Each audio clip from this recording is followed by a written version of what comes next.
I am so getting in trouble for this video. Welcome back, guys. It's your favorite virtual plumber here. If you've been on this channel for more than this very moment, then you know that my favorite way to enjoy a game is to break it. But you know, I'm tired of casually breaking games for my own enjoyment. That's right, it's time to go ranked competitive. Would you look at the... Guys, I think there's something wrong with my copy of Deadlock May Cry. And would you look at that? Team Fortress 3 Gary's Mod Edition comes in at just the right time to exercise my gamer philosophy. But be warned, this video is very offensive to your eyes, your ears, but most importantly, your soul. This will make sense in a moment. And if you're interested in how I made half the community blame the developers for something they were at absolutely no fault of, then you're probably just like me. I will not go to terror. First, let's start with the basics.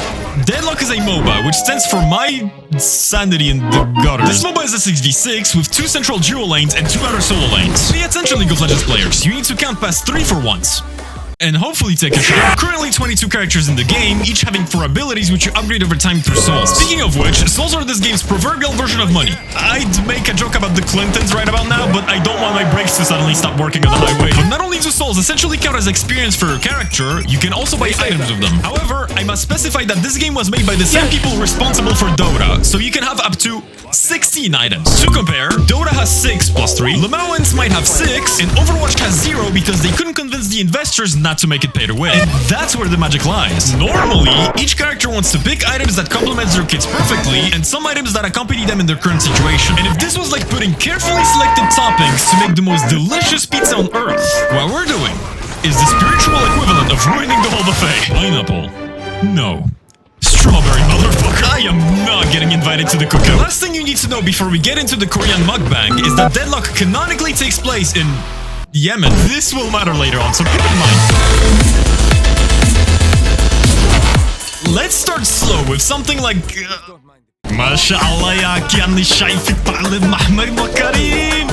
This character was made as a control tank in mind, which is exactly why they gave him a fully automatic shotgun. His first ability deals damage to nearby enemies and heals him for twice the damage he has dealt. That's right, you get rewarded for taking the Doom Slayer role-playing a bit too seriously. His second ability makes him go underground, during which he takes less damage and turns his speed Super Saiyan. His third ability is Sand. And last but definitely not least, his ultimate, which stun locks an enemy for 3.5 seconds while constantly damaging them. It has the added side effect of... The side effect is very subtle. Fair. Now, the game wants us to build him like a tank and use his ultimate to catch an enemy off during teamfights. Man, it sure would be a shame if someone invested all of the resources into this single ability. We'll start by taking Superior Duration, Magic Carpet, and Arcane Surge, which will increase the duration of the stun by a total of 63%. Then we'll take Knockdown, which stuns a target enemy for 1 second. Also, yes, it's affected by duration items. And finally, we'll take Refresher, which resets the cooldown of all abilities when used. Yes, including Ultimate. Now, here's the tech. Burrow disallows you from jumping, but it doesn't disallow you from using items. So yes, you get burrow speed and damage reduction while cosplaying fucking Aladdin. My first wish is to triple world hunger. Second is to double student loan debt. Third is to divide fun by 0. Is this someone that dares having fun I'm seeing? Not on my watch. The interactive gameplay is too much. I don't think he can take it no more.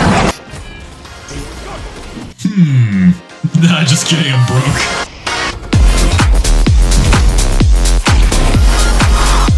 Amazon worker? Man, I wonder what other skins people have modded into the game.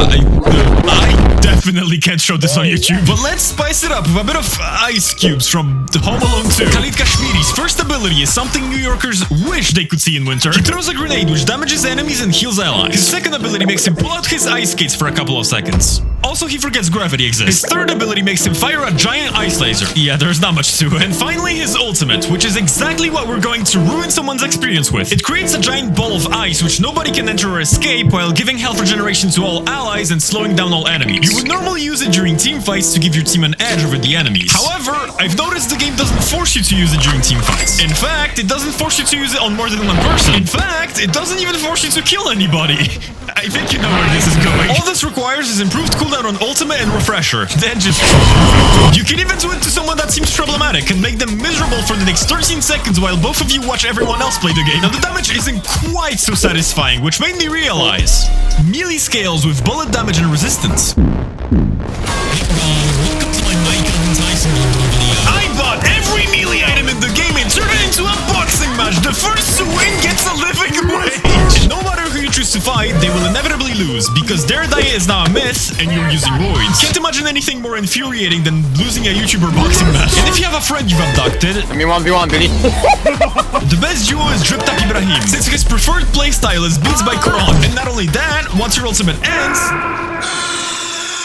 you can just bail like nothing happened, which would technically be true from the enemy standpoint. Bro, I'm faster than you on the fucking zipline. Imagine getting fed, thinking you're about to have a blast, and then Walmart Reiner Logbrook from fucking Lapland with half your soul says no, and pranks you into pressing the close game button.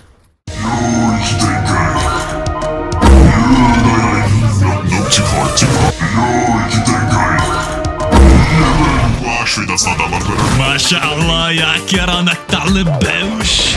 This is the second robot character in a competitive Valve game in the Call of People. Ansom's got an uppercut which knocks back enemies with continuous velocity. He also has a hook, a very long one at that, and a bomb, which he can attach to any unit and explodes after a short delay. Now, without any items, if Bebop decides to drop a pipe bomb in your mailbox, all you can do is watch as it blows up. However, the bomb attach is considered as a debuff, meaning you can cleanse it using debuff remover or avoid the damage using ethereal shift. But if you look closely, it says any unit, including yourself. So the idea is, we will use a pretty standard build for Bebop, with the only addition of Majestic Leap and Spirit Snatch. Then, instead of using the hook to move enemies to us and attach a bomb to them, we will do the opposite. Attach the bomb to ourselves and use the hook to keep them next to us, because they're stunned while hooked. The standard combo is very simple. All you do is...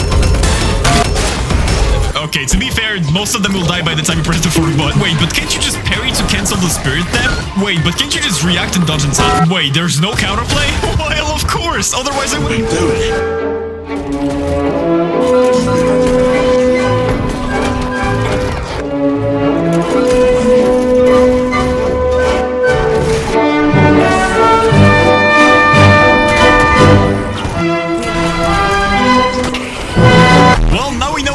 Game takes place in Yemen, Obama's favorite build. Speaking of partners in war crime, the best character to duo with is Ivy. Ivy's ultimate picks up an ally and uses them as a bomb. The magical thing is, you can prep bombs on yourself while Ivy is in the process of using you as one, but it doesn't stop there. Bebop's ultimate is just a giant laser. The one weakness of this laser is that you don't really move during it.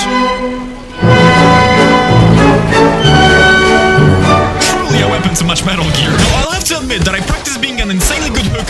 Let me rephrase. No, I'll have to admit that I practice Bebop's hook for a little too much. The results may vary on how successful you are, since it does require some skill. So what if, instead of messing around with ability execution, positioning, skill shots, and all that nerd shit, we made the game win itself? Which made me immediately notice this right here. It's alright, you can pause it if you weren't doing that already. Bebop's weapon is just a laser gun, which the game simply handles as a weapon with low damage but very high fire rate. And well, I happen to know a thing or two about maths, like the law of 9 plus 10 and the Dining Frogger effect. So since melee scales with bullet damage, we will take all melee items in case we accidentally land a hook on someone. Then take all items that increase fire rate and reduce the enemies, and top it all off with a glass cannon and lucky shot, because diminishing returns lives rent-free in my head. That's right, you now outdamage everyone while missing all your shots. Congratulations! Here's your undeserved high rank.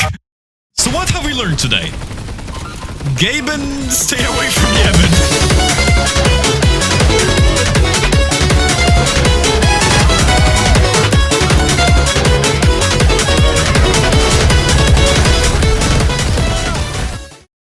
Wow, Mexico looks like shit. Yeah. We should build a wall around that too.